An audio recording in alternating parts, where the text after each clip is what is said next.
दूरबीन से चट्टान पर इसाबेल स्विमसूट पहने किनारे की ओर चल पड़ी। जब वह समुद्र तट पर पहुंची तो उसने पहले अपने बाल सुखाए। यह देखकर कि आसपास कोई नहीं था, उसने अपनी बिकिनी उतारी और धूप सेंकने के लिए लेट गई। उसके भाई विक्टर, जो दूरबीन से देख रहे थे, जल्दी से पास आए और उससे पुकारा। इसाबेल उसे देखकर हैरान रह गई। उसने उसे बताया कि एक युवा जर्मन पर्यटक जिसका नाम फेलिक्स है, उसके पीछे इंतजार कर रहा था। उसने जल्दी से खुद को ठीक किया और विक्टर के साथ लौट आई। जब वे पहुंचे तो फेलिक्स पहले ही बाहर जा चुका था। परिवार ने एक साथ दोपहर का खाना खाया। इसके बाद सभी लोग झपकी लेने चले गए। विक्टर ने इसाबेल के कमरे का दरवाजा खोला और उसे खुद को आनंद लेते हुए पाया।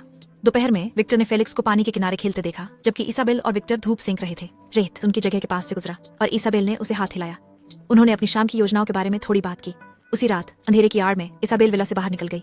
वह और फेलिक्स गांव की सड़कों पर हाथ में हाथ डालकर चलते हुए, बातें करते, आइसक्रीम खाते और चोरी करते हुए वे वापस समुद्र तट पर पहुंच गए। इसाबेल ने उसे अपनी आइसक्रीम का आखिरी हिस्सा ऑफर किया। फेलिक्स ने उसे सीधे उसकी उंगलियों से लिया। उनकी आंखें मिली और एक चार्ज की हुई अस्पष्ट तनाव वहां मंडराने लगी उनके बीच।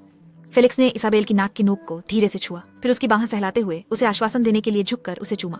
अपने पहले यौन अनुभव का सामना करते हुए इसाबेल न तो घबराई और न ही उत्साहित दिखाई दी, बल्कि वह एक तरह से उदासीन लग रही थी, जैसे कि दृश्य को अनफोल्ड होते हुए देख रही हो। फेलिक्स उसे विला तक वापस ले गया। दरवाजे पर इसाबेल ने उसे बताया कि वह उससे जुड़ा हुआ महसूस करती है, एक शांत स्वीकृति कि उसने उसे इस नए अनुभव में मार्गदर्शित किया था। अनुभव।